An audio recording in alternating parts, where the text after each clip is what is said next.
পড়া ভিড়, শিডিউল মেনে ছাড়ছে ট্রেন, মহাসড়কে গাড়ির চাপ। শেষ সময় জমে উঠেছে পশু বেচাকেনা, সক্রিয় হচ্ছে প্রতারক চক্র। চায়ের সাথে ঘুমের ওষুধ মিলিয়ে লুটে নিচ্ছে ব্যবসায়ীদের সর্বোচ্চ। ঘুমের ট্যাবলেট দিয়ে তারা আপনার অজ্ঞান করেও যে আপনার ব্যবসায়ীদের টাকা পয়সা নিয়ে নেয়, এমন একজনকে আমরা ইতিমধ্যে আগে থেকেই ইনফরমেশন ভিত্তিতে আমরা ধরে ফেলেছি। সৌদি আরব সহ মধ্যপ্রাচ্যে ঈদ আজ, পশু কোরবানি করবেন হাজিরা, পবিত্র কাবা ঘরে হবে বিদায়ী তাওয়াফ। বিএনপিতে নতুন নেতৃত্ব, ভাইস চেয়ারম্যান সহ দলের ৪৫টি পদে পরিবর্তন, সরকার পতনের আন্দোলনকে জোরালো করতে এই উদ্যোগ।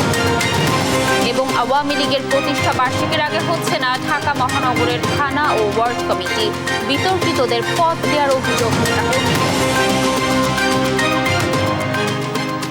দর্শক দেখছিলেন শিরোনাম সংবাদ সকালের সঙ্গে আছি আমি কানিজ লাবণী।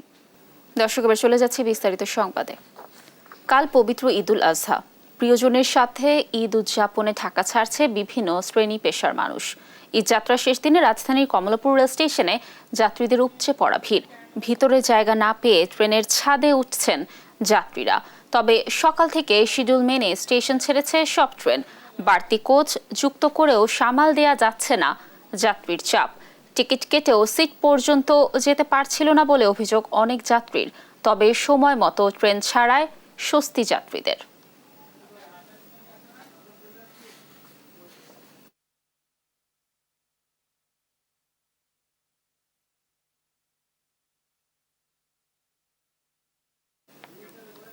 প্রিয়জনের সাথে ঈদ করতে বাড়ির পানে ছুটছেন মানুষ। দর্শক, ঈদ যাত্রার তথ্য জানাবো আপনাদেরকে। রাজধানী গাবতলী থেকে যুক্ত হবেন আমাদের সহকর্মী হাসান মাহমুদ। মাহমুদ, বাস কাউন্টারগুলোতে চাপ কেমন দেখছেন? যাত্রীদের কাছ থেকে কি অতিরিক্ত ভাড়া আদায় করা হচ্ছে কিনা, যাত্রীরাই বা কি বলছেন, কি তথ্য রয়েছে? ধন্যবাদ।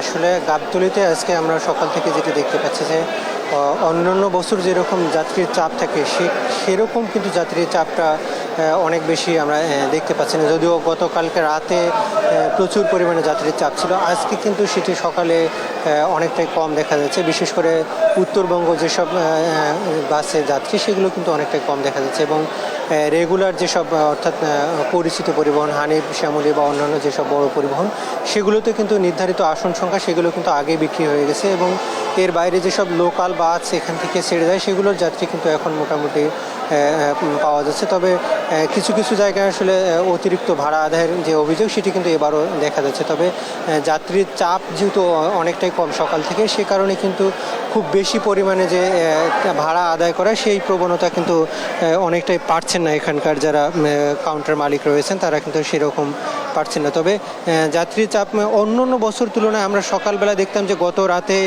যারা যেতে পারে না তারা কিন্তু সকাল পর্যন্ত গাবতলী বাস টার্মিনালে অপেক্ষা করে, তারা কিন্তু আবার সকালে যে সব বাস আছে সেগুলোতে কিন্তু চলে যায়। কিন্তু আজকে কিন্তু সেই চিত্রটা অনেকটাই ভিন্ন, এবং স্টেশন এখানে আমরা মোটামুটি দেখছি ফাঁকা। এখন যাত্রী যেগুলো রয়েছে সেগুলো কিন্তু মোটামুটি বাসের জন্য অপেক্ষা করছে, হয়তো কিছুক্ষণ পরে বাস আসবে, সেরকম ভোগান্তি কিন্তু এখন পর্যন্ত চোখে পড়ছে না। আপনি জানেন যে এবারের ঈদে কিন্তু ধাপে ধাপে আসলে ছুটিগুলো হয়েছে, অর্থাৎ বৃহস্পতিবার, শুক্রবার, শনিবার, রোববার, মানে এইরকম যেহেতু ধাপে ধাপে যাত্রীরা ঢাকা ছাড়তে পেরেছে, ফলে একদিনে যে চাপটা তৈরি হয় সেরকম চাপ কিন্তু এবার অনেকটা তৈরি হয়নি। আমরা যেমনটা দেখছিলাম কিছুক্ষণ আগে কমলাপুর রেল স্টেশনে, সেখানেও কিন্তু খুব বেশি যে চাপ সেটি কিন্তু অন্যান্য বছরের মতো নয়, এবার কিছুটা কমই ছিল, এবং যেসব ট্রেন সেগুলো কিন্তু শিডিউল অনুযায়ী ছাড়তে পেরেছে, ফলে যাত্রীদের ঈদের যে ভোগান্তি সেটি কিন্তু অনেকাংশে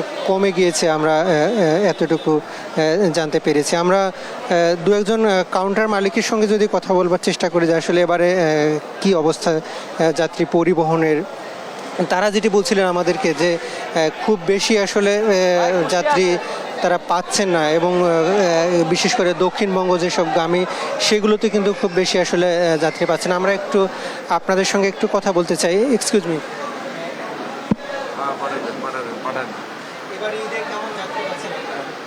আপনি ওইটা দিয়ে সব জায়গায় কথাবার্তা করে পাঠা দেন, সব জায়গায় কথাবার্তা করে পাঠা দেন।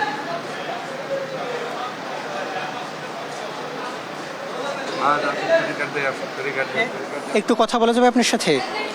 এবার ঈদের যাত্রী চাপ কেমনটা দেখছেন?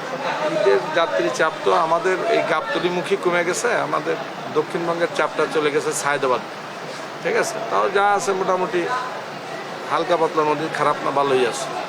গাড়িগুলো শিডিউল গাড়িগুলো ফুল যাচ্ছে। গত রাতে যাত্রী চাপটা কেমন ছিল? না না, সেরকম কোনো চাপ ছিল না, ওই শিডিউল অনুযায়ী গাড়ি গেছে, এমন কোনো চাপ গত রাত্রে বেশি হয় না যাত্রী। রাস্তায় জ্যামে পড়তে হচ্ছে কিনা? রাস্তায় একটু যানজট আছে, রাস্তায় যানজট আছে, গরুহাটের জন্য তো একটু রাস্তায় একটু যানজট হয়েছে। ধন্যবাদ।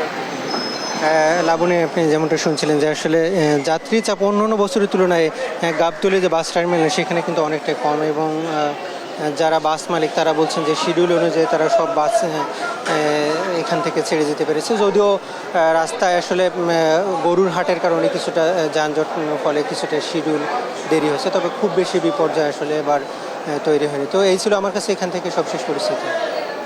ধন্যবাদ মাহমুদ আমাদের সাথে যুক্ত থাকার জন্য। দর্শক, ঈদ যাত্রার তথ্য জানাচ্ছিলেন গাবতলী থেকে আমাদের সহকর্মী মাহমুদ। ঈদের আগে শেষ দিনে ঘরমুখ মানুষের ঘরে ফেরায় মহাসড়কের সর্বশেষ পরিস্থিতি জানাতে সরাসরি নারায়ণগঞ্জ এবং ময়মনসিংহ থেকে যুক্ত হচ্ছেন সহকর্মী বিল্লাল হোসেন এবং ইলিয়াস আহমেদ। আমরা শুরুতেই চলে যাচ্ছি নারায়ণগঞ্জে, সেখানে রয়েছেন আমাদের সহকর্মী বিল্লাল। শেষ দিনে যানবাহনের চাপ কি আরও বেড়েছে কিনা, কেমন দেখছেন সড়কের পরিস্থিতি, কি তথ্য রয়েছে?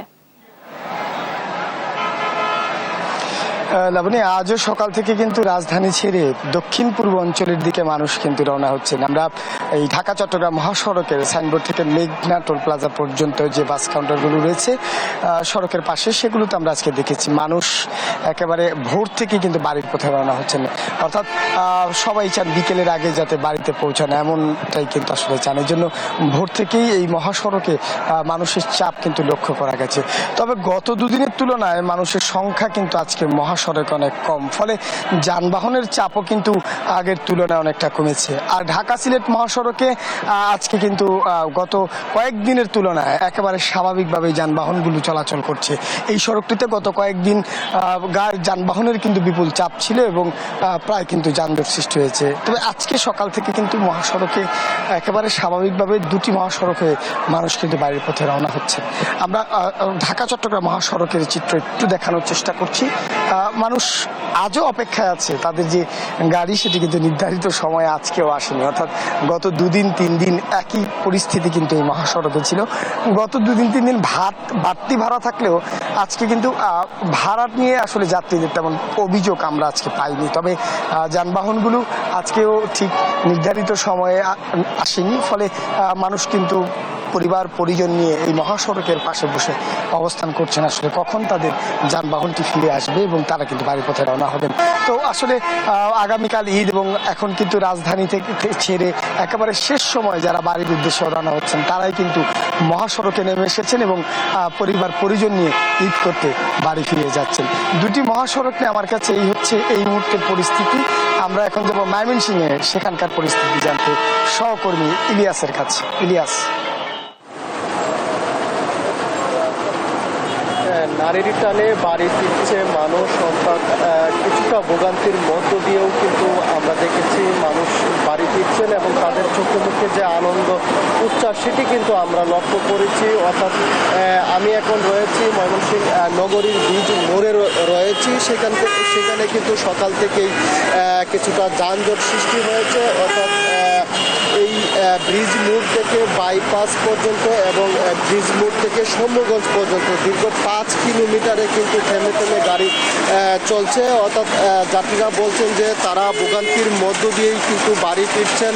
যদিও যাত্রীরা বলছিলেন যে তারা ঢাকা থেকে একদম ভোরে কিন্তু রওনা দিয়েছিলেন এবং ঢাকা থেকে আসতে যতটুকু না কষ্ট হয়েছে, এই বাইপাস থেকে ময়মনসিংহ হয়ে সৌম্যগঞ্জ যেতে কিন্তু তাদের দ্বিগুণ কষ্ট হচ্ছে। অর্থাৎ ভাড়াও কিন্তু তারা 2 থেকে 3 গুণ বেশি দিচ্ছেন, সেই বিষয়টি কিন্তু বলছিলেন। অর্থাৎ আপনি দেখতেই পাচ্ছেন যে এই ব্রিজ মোড়ে কিন্তু একেবারেই গাড়ির যে যানজট সেটি কিন্তু লেগে আছে, আর অর্থাৎ গাড়ি কিন্তু কোনোভাবেই কোথাও যাচ্ছে না, অর্থাৎ একেবারেই ধীর গতিতে গাড়ি চলছে। আমরা অনেকেই দেখেছি, অনেকেই কিন্তু যানবাহন না পেয়ে কিন্তু বিকল্প পথে তারা যাওয়ার চেষ্টা করছেন। অর্থাৎ ট্রাক পিকআপে করে কিন্তু মানুষ মানুষ গন্তব্যস্থলে যাওয়ার জন্য চেষ্টা করছেন। আমরা এই বিষয়টি নিয়ে পুলিশ প্রশাসনের সঙ্গেও কথা বলেছিলাম। তারা বলছেন যে যানজট নিরসনে তারা কিন্তু কাজ করছেন এবং মানুষ যাতে স্বস্তিতে অন্তত হলেও বাড়ি ফিরতে পারে সেই লক্ষ্যে তাদের যে ব্যবস্থা, সেই ব্যবস্থা কিন্তু তারা জোরদার করেছেন, সেই বিষয়টি বলছিলেন। এবং আমরা বেশ কয়েকজন যাত্রীর সঙ্গে কথা বলেছিলাম। তারা বলছেন যে ঢাকা থেকে ময়মনসিংহের বাইপাস পর্যন্ত কিন্তু তারা অনেকটাই সহজভাবে এসেছেন, অর্থাৎ বাইপাস থেকে ব্রিজ মোড় হয়ে সৌম্যগঞ্জ হয়ে বাড়ি যাওয়ার পথে তাদের যে ভোগান্তি সেটি কিন্তু চরম আকার ধারণ করেছে, সেই বিষয়টি বলছিলেন। অর্থাৎ বাইপাস থেকে ব্রিজ মোড় হয়ে সৌম্যগঞ্জ যেতেই কিন্তু তাদের 2 থেকে আড়াই ঘন্টা সময় লাগছে, অর্থাৎ এই 5 কিলোমিটার রাস্তা যেতেই তাদের 2 থেকে আড়াই ঘন্টা সময় লাগছে এবং ভাড়াও কিন্তু তাদের বেশ কয়েক গুণ বেশি লাগছে। সেই বিষয়টি নিয়ে কিন্তু তারা ক্ষোভ প্রকাশ করেছেন এবং তারা বলছেন যদিও চালক যারা আছেন তারা কিন্তু বলছেন যে তাদের যে গাড়িগুলো সেটি কিন্তু অনেকটাই কিন্তু থেমে চলার কারণে, অর্থাৎ তারা একবার যাত্রী নিয়ে গেলে আরেকবার আসতে কিন্তু তাদের অনেক সময় লাগে, সেই লক্ষ্যে কিন্তু তারা ভাড়া কিছুটা বেশি নিচ্ছেন, সেই বিষয়টি কিন্তু বলছিলেন। অর্থাৎ সকালেই যদি এই যানজটের অবস্থা হয় তাহলে বেলা বাড়ার সঙ্গে সঙ্গে যানজটের মাত্রা কিন্তু আরও বাড়তে পারে, সেটি কিন্তু আশঙ্কা করছেন যাত্রী এবং পুলিশ প্রশাসন। এবং প্রশাসন থেকে তাদের যে নিরাপত্তা ব্যবস্থা এবং যানজট নিয়ন্ত্রণের যে তদারকি সেটি কিন্তু বৃদ্ধি করা হয়েছে বলে আমাদেরকে জানানো হয়েছে। এই ছিল আমার কাছে ময়মনসিংহের মহাসড়ক থেকে যানজট পরিস্থিতি নিয়ে সর্বশেষ তথ্য। দর্শক, আমরা এখন চলে যাচ্ছি স্টুডিও। ধন্যবাদ ইলিয়াস এবং বিল্লাল আমাদের সাথে যুক্ত থাকার জন্য। দর্শক, এই যাত্রার শেষ দিনে মহাসড়কের সর্বশেষ তথ্য জানাচ্ছিলেন আমাদের সহকর্মীরা। ক্রেতা বিক্রেতার হাক ডাকে মুখর রাজধানীর পশুর হাট। হাটে বড় আকারে গরুর চাহিদা কিছুটা কম হলেও মাঝারি ও ছোট গরু বিক্রি হচ্ছে বেশি।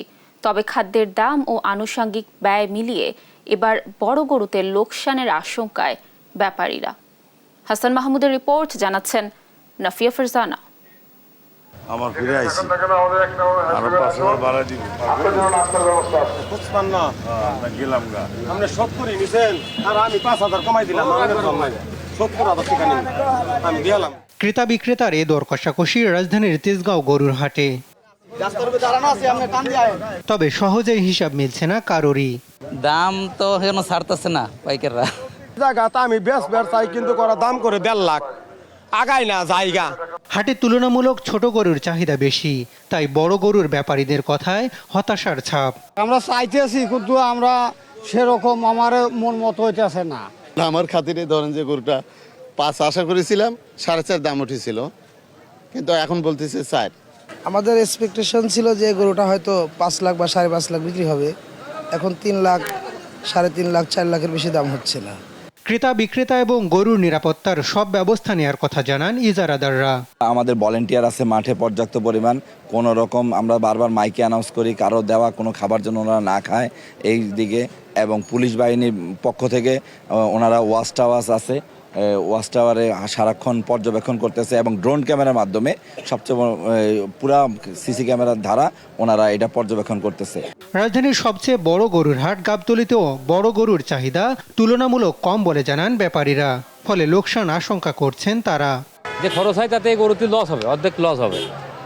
দাম নেই, বড় গরুর কোনো দাম নেই, কাস্টমার নেই। বড় গরুর কাস্টমার খুবই কম, যে 2-1 জন আসতেছে তাও সেরকম কথা বলে না। আর ক্রেতারা বলছেন সময় থাকায় এখনো গরু ছাড়ছেন না ব্যাপারীরা। গরু আছে যথেষ্ট, ছাগলও আছে যথেষ্ট, কিন্তু দাম অনেক বেশি। ছাগল, দুম্বা সহ নানা ধরনের কোরবানিযোগ্য পশু উঠেছে গাবতলী হাটে। ঈদের আগে সব বিক্রি হবে বলে আশা করছেন ব্যাপারীরা। হাসান মাহমুদ, দেশ টিভি, ঢাকা। ঈদকে সামনে রেখে সক্রিয় হতে শুরু করেছে কয়েকটি প্রতারক চক্র।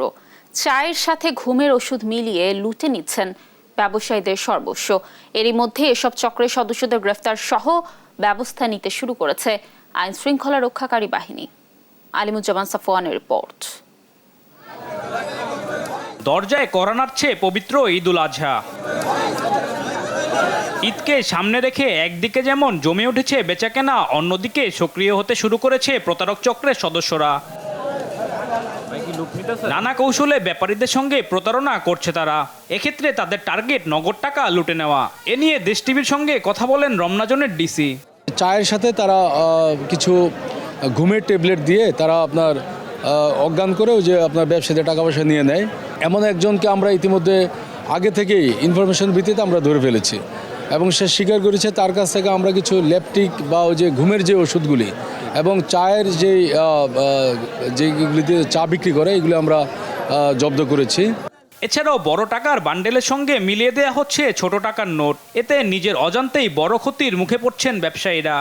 টাকা নিয়েছে হয়তো ব্যবসায়ী যিনি অসতর্ক ছিলেন ওনাকে ছেঁড়া বা অন্য টাকার কম টাকার একটি বান্ডেল ধরে দিয়ে আসল টাকা ওনাকে দেওয়া হয়নি বলে উনি অভিযোগ করেছেন। এখন উনি ফর্মালি অভিযোগ করলে আমরা বিষয়টি মামলা নিয়ে আমরা এটা তদন্ত করব। অভিনব এইসব প্রতারক চক্রের সদস্যদের ধরতে রাজধানীর বিভিন্ন হাটে কাজ করছে পুলিশ ও র্যাব সদস্যরা। বসানো হয়েছে পুলিশ কন্ট্রোল রুম ও নিরাপত্তা চৌকি। এক্ষেত্রে নগদ টাকা লেনদেনের সময় আরও সতর্ক হওয়ার আহ্বান জানিয়েছে আইনশৃঙ্খলা রক্ষাকারী বাহিনী। আলিমুজ্জামান সাফওয়ান, দেশ টিভি, ঢাকা। দর্শক, সংবাদ সকালে আরও থাকছে। পিয়ন মোহাম্মদ উল্লাহ এখন আঙুল ফুলে কলা গাছ, দালালিয়ার জবরদখল করে বনে গেছেন কোটিপতি, গড়েছেন অঢেল সম্পদ। আন্দোলনে ব্যর্থতার চোরাবালি থেকে বেরিয়ে আসতে সাংগঠনিক সংস্কার শুরু করেছে বিএনপি। এবার কেন্দ্রীয় কমিটির বিভিন্ন পদে আনা হলো রদবদল। ভাইস চেয়ারম্যান, চেয়ারপারসনের উপদেষ্টা পরিষদের সদস্য, যুগ্ম মহাসচিব সহ দলের ৪৫টি পদে নতুন করে দায়িত্ব পেয়েছেন দলের নেতারা। নেতাদের দাবি, সরকারের দমনপীড়নকে মোকাবেলা করে গণতন্ত্র পুনরুদ্ধারের আন্দোলন চালিয়েছে তারা। বিস্তারিত সাইফুর রিপনের রিপোর্টে।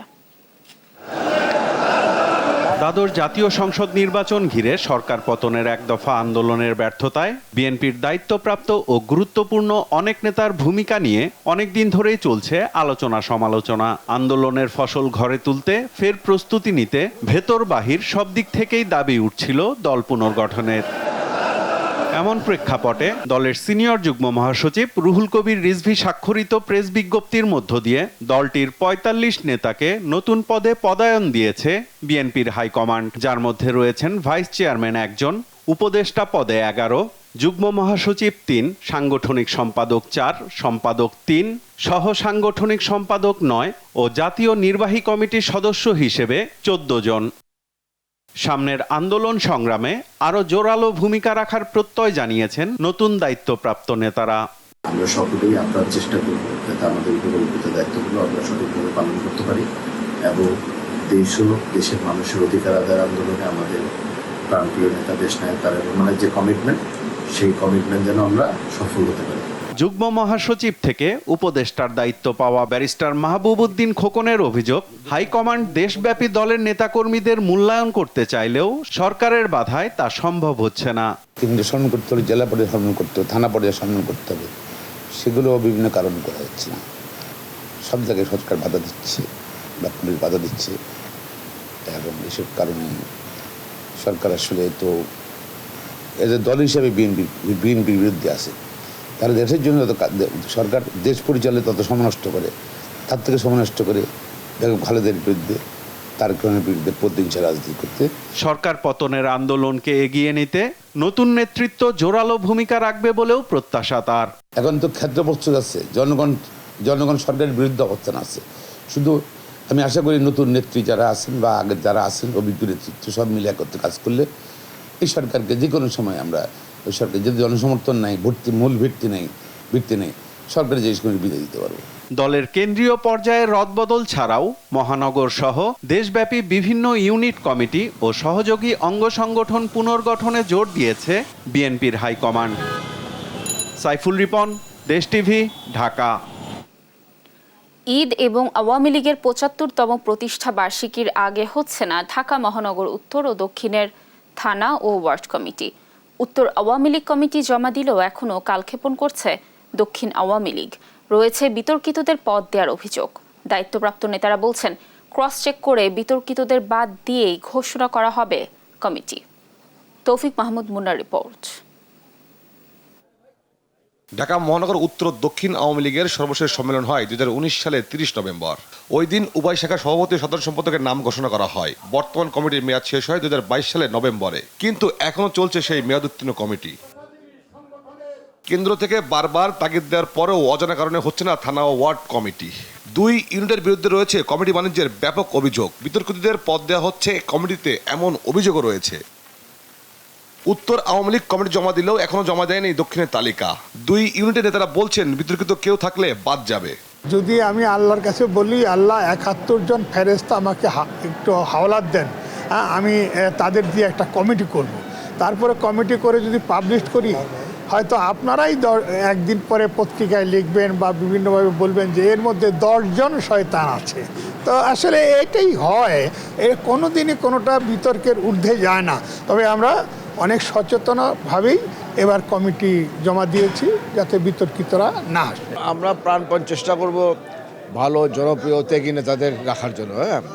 আর যেহেতু এই কমিটিটা আমাদের সাধারণ সম্পাদকের মাধ্যমে আমাদের মাননীয় প্রধানমন্ত্রীর কাছে দেওয়া হবে, উনিও এখানে অনেক যাচাই বাছাই করার সুযোগ পাবে।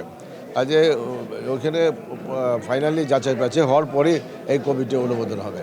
এদিকে ঢাকা বিভাগের দায়িত্বপ্রাপ্ত সাংগঠনিক সম্পাদক মির্জা আজম 2 ইউনিটের কমিটি দিতে দীর্ঘসূত্রিত কথা স্বীকার করে বলেন, প্রতিষ্ঠাবার্ষিকীর পরেই হবে থানা ওয়ার্ড কমিটি। উত্তরের কমিটি ইতিমধ্যেই আমাদের পার্টি জেনারেল সেক্রেটারির কাছে, মহানগরের প্রেসিডেন্ট সেক্রেটারি উত্তরের, তারা কমিটি জমা দিয়েছে। এবং জেনারেল সেক্রেটারি সে সিঙ্গাপুর যাওয়ার আগে বলে গিয়েছে যে এটা আসলে 23 তারিখ পর্যন্ত, আমাদের যেহেতু কর্মব্যস্ততা বেশি, সেই কারণে 23 তারিখের আগে আর এটাতে হাত দিবে না। 23 তারিখের পরে এগুলো মাননীয় নেত্রীর সঙ্গে কথা বলে পরে সিদ্ধান্ত দেবেন। দক্ষিণে কি অবস্থা? দক্ষিণের এখন পর্যন্ত তারা কমিটি এখন পর্যন্ত ফরমেশন পুরোপুরি পারে না, হয়তো 80% তারা একমত হয়ে একটা অবস্থা দাঁড়াইছে। কমিটি জমা হলেও ক্রস চেক করেই অনুমোদন হবে থানা ওয়ার্ড কমিটি। বিতর্কিত কেউ আসবে না কমিটিতে, সাফ জানান দায়িত্বপ্রাপ্ত এই নেতা। প্রথম থেকেই আসলে আমাদের এই সম্মেলনের যেদিন সম্মেলন হয় কমিটি সেদিনই আসলে দেওয়ার যে বিধান আমাদের গণতন্ত্রে থাকে, সেই কারণে যেহেতু একটা গ্যাপ হয়েছে এবং যেহেতু দেরি হয়ে গেছে, সেই কারণে এই জটিলতাটা হয়েছে। কমিটি অনুমোদন যেহেতু এখনো হয় নাই, অতএব এই ধরনের অভিযুক্ত কিছু ব্যক্তির নাম যদি এসেও থাকে, সেটা চূড়ান্ত ঘোষণা না হওয়া পর্যন্ত তো অনুমোদন হয়েছে এটা বলা যাবে না। অতএব বিতর্কিত যদি থাকে, নিশ্চয়ই কমিটি ডিক্লারেশনের আগে এই বিষয়গুলা খতিয়ে দেখা হবে, এবং খতিয়ে দেখলে যদি কারো বিরুদ্ধে এরকম সুনির্দিষ্ট কোনো অভিযোগ থাকে, তাহলে তাকে অবশ্যই বাদ দেওয়া হবে। 23 জুন আওয়ামী লীগের 75তম প্রতিষ্ঠাবার্ষিকী সফল করতে 2 ইউনিটকে নির্দেশ দেওয়া হয়েছে। তৌফিক মাহমুদ মুন্না, দেশ টিভি, ঢাকা। দর্শক, আগামীকাল পবিত্র ঈদুল আজহা। ঈদুল আজহাকে কেন্দ্র করে পশুর হাট ইতিমধ্যেই জমজমাট হয়ে উঠেছে। রাজধানীর পশুর হাটের তথ্য জানাতে গাবতলী থেকে যুক্ত হবেন আমাদের সহকর্মী মাজহারুল ইসলাম। মাজহার, হাটে ক্রেতার উপস্থিতি এখন কেমন দেখছেন? শেষ দিনে কি হাটে পর্যাপ্ত পশু রয়েছে কিনা, কি বলছেন ক্রেতা বিক্রেতারা, জানাবেন। জি, আপনাকে ধন্যবাদ। আপনি জানেন যে ঈদের আছে মাত্র একদিন, অর্থাৎ আগামীকাল পবিত্র ঈদুল আজহা। ঈদের একদিন বাকি থাকতে আজকে সকাল থেকে মূলত পশুর হাটে বাড়তে শুরু করছে ক্রেতারা, এবং আপনি জানেন যে পর্যাপ্ত পরিমাণ গরু রয়েছে। পর্যাপ্ত পরিমাণ গরু থাকলে, কারণ আপনি জানেন যে ব্যাপারী যারা, অর্থাৎ যারা বিক্রেতা, তারা কিন্তু এই একটা দিনের আশায় মূলত গরুগুলো ধরে রেখেছিল, যে তারা আজকের দিনকে কেন্দ্র করে মূলত তাদের টার্গেট ছিল যে আজকে বেশি পরিমাণে গরু বিক্রি হবে, এবং তারই ধারাবাহিকতা আমরা সেটা দেখলাম যে হাটে কিন্তু পর্যাপ্ত পরিমাণে গরু রয়েছে। এবং এখানে আসার পর যেটা দেখতে পারলাম, মাঝারি যে গরুগুলো আছে এই গরুগুলোর মূলত চাহিদা বেশি। আমরা পশুর হাট গরু যেটা দেখলাম, অনেক গরু রয়েছে, এবং যারা গ্রাম থেকে গরু নিয়ে আসছিলেন তারা মূলত প্রথম থেকে বলে আসছিলেন সেই তুলনায় বিক্রি হচ্ছে না যত পরিমাণে গরু আছে, এবং তাদের টার্গেট ছিল মূলত আজকের দিনকে কেন্দ্র করে যে আজকে পশুর হাটে বা বিক্রেতা যেরকম আছে ক্রেতাও তাদের বেশি হবে। এবং এই উপলক্ষে যে তারা বিভিন্ন দেশের বিভিন্ন প্রান্ত থেকে যারা গরু কিনে নিয়ে এসেছেন তাদের আশা ছিল যে আজকে তারা গরুগুলো বিক্রি করবে। আমরা সকাল থেকে দেখতে পাচ্ছিলাম যে গরু কিন্তু কম বেশি বিক্রি হচ্ছে এবং মানুষও কিনে নিয়ে যাচ্ছে। আমরা ক্রেতা এবং বিক্রেতা উভয়ের সাথে কথা বলেছিলাম, তারা যেটি বলছে যে গরুর দাম অনেক বেশি চাওয়া হচ্ছে। বিক্রেতারা বলছেন যে তারা অনেক কষ্ট করে দূর দূরান্ত থেকে আসছেন, এবং সবকিছু দ্রব্যমূল্যের ঊর্ধ্বগতির বাজারে পশুর যে খাদ্যগুলো আছে সেই খাদ্যগুলোর দাম বাড়তি হওয়ার কারণে কিন্তু তাদের গরুর দামও বৃদ্ধি পেয়েছে। অপরপক্ষে যারা ক্রেতা আছে তারা বলছেন গরুগুলো 1 লাখ টাকা বলছেন, সেই গরুগুলো 1,20,000 টাকা চাওয়া হচ্ছে। ফলশ্রুতিতে কিন্তু মানুষের যারা ক্রেতা তারা বলছেন যে গরুর দাম যেমন বেড়েছে, যারা বিক্রেতা তারা বলছে যে গরুর মূলত যেগুলো খাদ্যদ্রব্য সেগুলো বেড়ে যায় কিন্তু গরুর দাম বেড়েছে। তবে বুধবার এই হাটে গাবতলীর হাটে পর্যাপ্ত গরু রয়েছে এবং ক্রেতাও কিন্তু গত কয়েকদিনের তুলনায় আজকে বেড়েছে। এই ছিল রাজধানীর গাবতলীর হাট থেকে আমার কাছে সর্বশেষ তথ্য। ধন্যবাদ মাজহার আমাদের সাথে যুক্ত থাকার জন্য। দর্শক, রাজধানী পশুর হাটের তথ্য জানাচ্ছিলেন গাবতলী থেকে আমাদের সহকর্মী মাজহার। আল্লাহর সন্তুষ্টি লাভের আশায় আজ পশু কোরবানি করবেন হাজিরা। পবিত্র কাবা ঘরে করবেন বিদায়ী তাওয়াফ। টানা 2 দিন শয়তানকে পাথর নিক্ষেপের মধ্য দিয়ে শেষ হবে হজের আনুষ্ঠানিকতা। এর আগে বাংলাদেশ সময় শনিবার বিকেল 3:15টায় শুরু হয় হজের খুতবা, যা চলে প্রায় আধা ঘন্টা। বাংলা সহ প্রায় 50টি ভাষায় এটি অনুবাদ করে শোনানো হয়।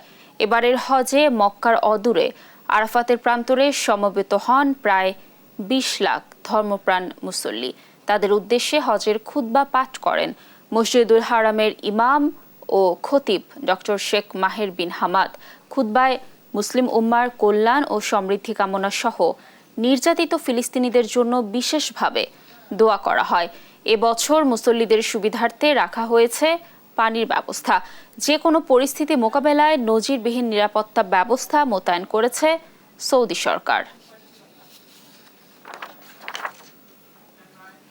ঈদুল আজহার নামাজ আদায়ে প্রস্তুত কিশোরগঞ্জের ঐতিহাসিক শোলাকিয়া ঈদগাহ ময়দান।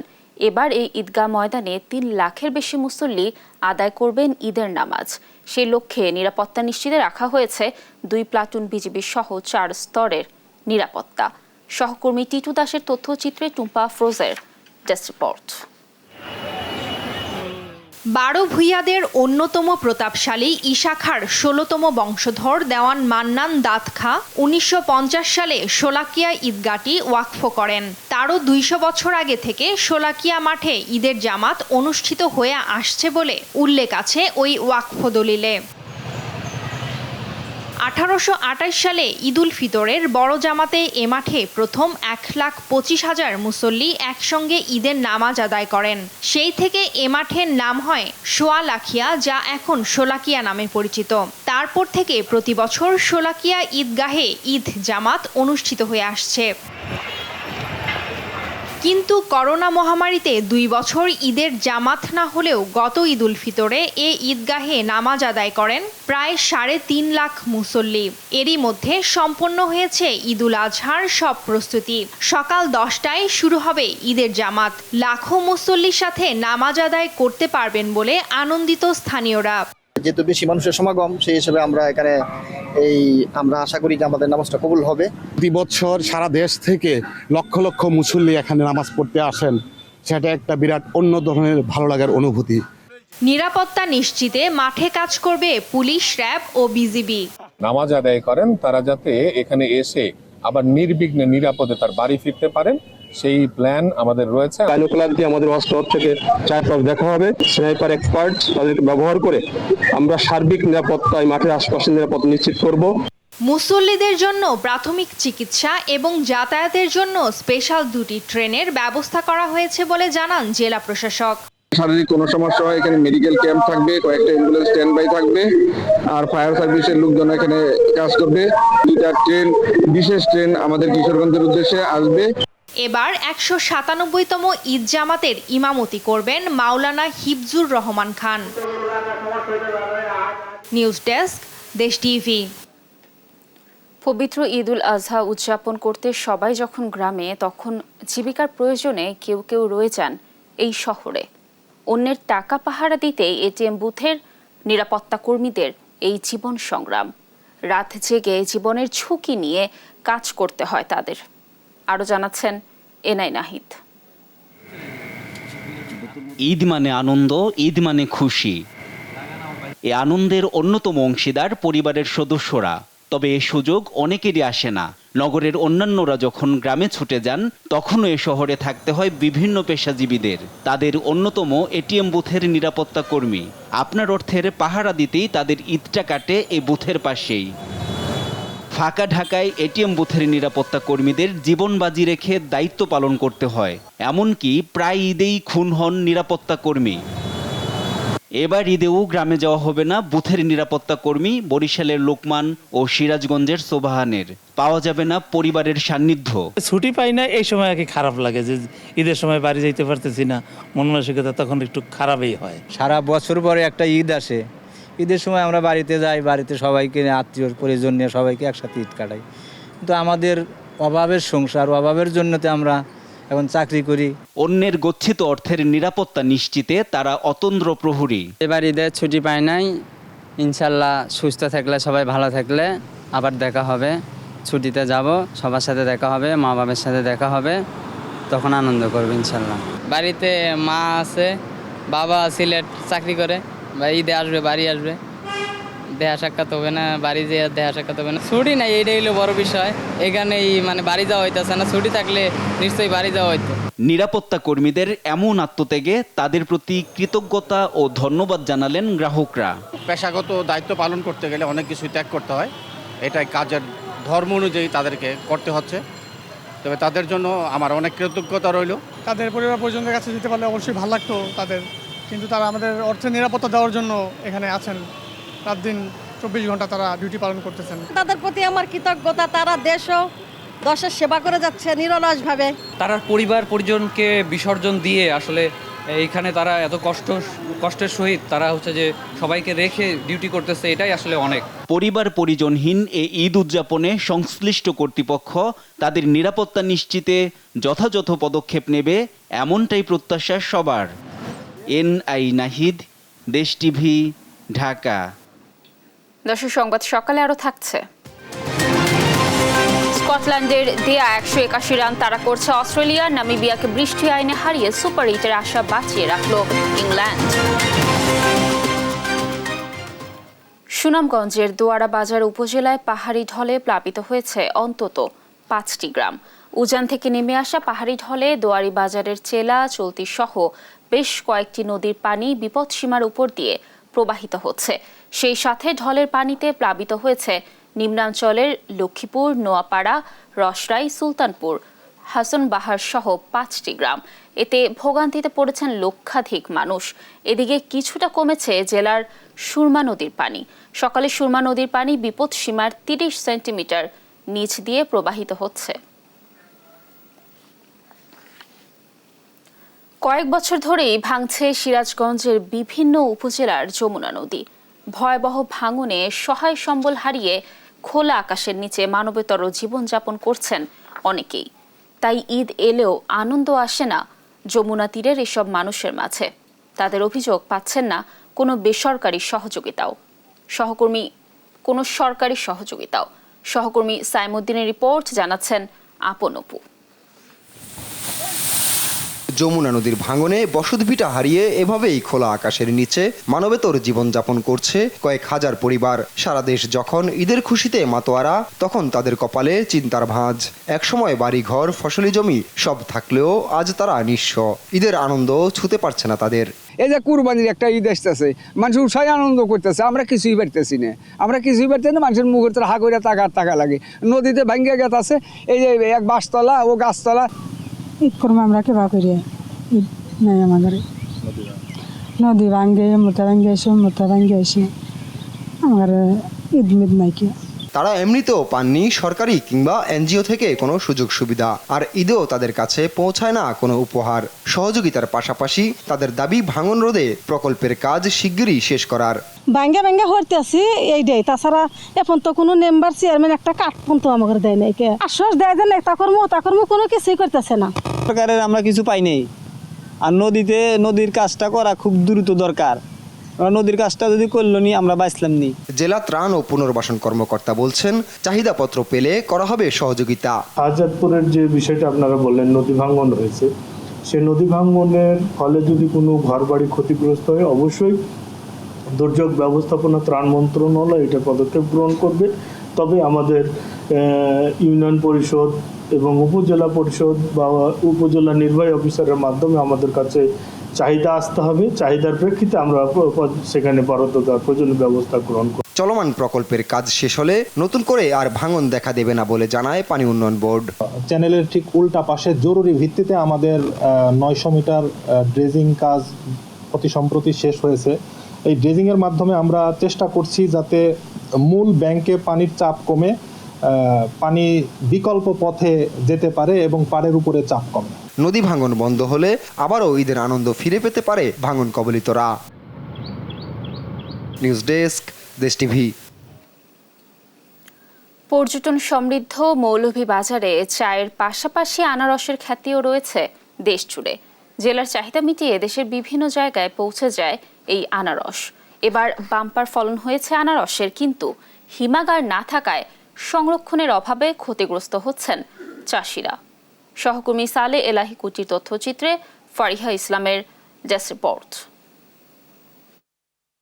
মৌলভীবাজারের প্রধান অর্থকরী ফসল চা হলেও অপার সম্ভাবনাময় ফসল হিসেবে আনারসের ব্যাপক উৎপাদন বেড়েছে। মাটি ও আবহাওয়া আনারস চাষের উপযোগী হওয়ায় জেলার ৭টি উপজেলার পাহাড়ি টিলায় বাণিজ্যিকভাবে চাষ হয়েছে হ্যানিকুইন, জার্কি ও জলডুবি সহ বিভিন্ন প্রজাতির আনারসের।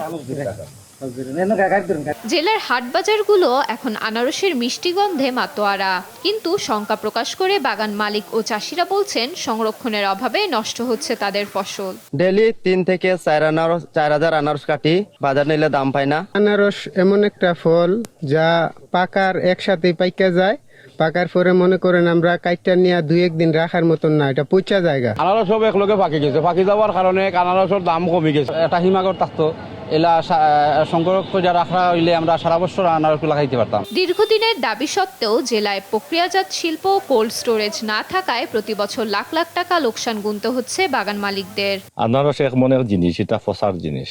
যদি একদিন কাটি না বা 10 দিন নষ্ট হয়ে যায়। বাজার সিন্ডিকেট বাইরা পাইকার আয় না। যে আনারস আমরা প্রথমে বেচি 50-60 টাকা, এই আনারসটা এখন বিক্রি হয়েছে 20 টাকা। আমরা এখানে আনারস রাখার মতন কোনো হিমাগার নাই, এটা জুস ফ্যাক্টরি নাই, যার কারণে আমরা বাজারও কিছু মানুষের কাছে অসহায় হইয়া পড়িছি। আনারস দ্রুত পচে যায়, যে কারণে স্থানীয়ভাবে হিমাগার না থাকায় চাষিদের লোকসান গুনতে হচ্ছে। তাই কোল্ড স্টোরেজ স্থাপনের জন্য দাবি করেছেন এই কৃষি কর্মকর্তা।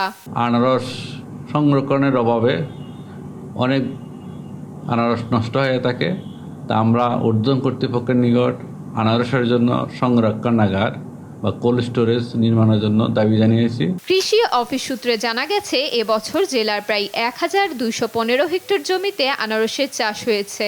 উৎপাদন লক্ষ্যমাত্রা নির্ধারণ করা হয়েছে ২০,৫৭০ মেট্রিক টন। নিউজ ডেস্ক, দেশ টিভি। এবার আন্তর্জাতিক প্রসঙ্গ। অবরুদ্ধ গাজায় সশস্ত্র সংগঠন হামাসের অতর্কিত হামলায় ইসরায়েলের ৮ সেনা নিহত হয়েছেন। বিবৃতিতে হামাস জানায়, পশ্চিম রাফা শহরের তাল আস সুলতানে এই হামলা চালায় গোষ্ঠীটির সামরিক শাখা কাশেম ব্রিগেডস। ইসরায়েলি সেনাদের বিরুদ্ধে হামাসের সবচেয়ে বড় হামলা বলা হচ্ছে। বার্তা সংস্থা রয়টার্সে জানা গেছে, সেনাদের উপর হামলা চালাতে ওত পেতেছিল যোদ্ধারা। এই ঘটনায় দুঃখ প্রকাশ করে উপত্যকায় হামাসের বিরুদ্ধে লড়াই চালিয়ে যাওয়ার ঘোষণা দিয়েছেন ইসরায়েলি প্রধানমন্ত্রী বেনিয়ামিন নেতানিয়াহু।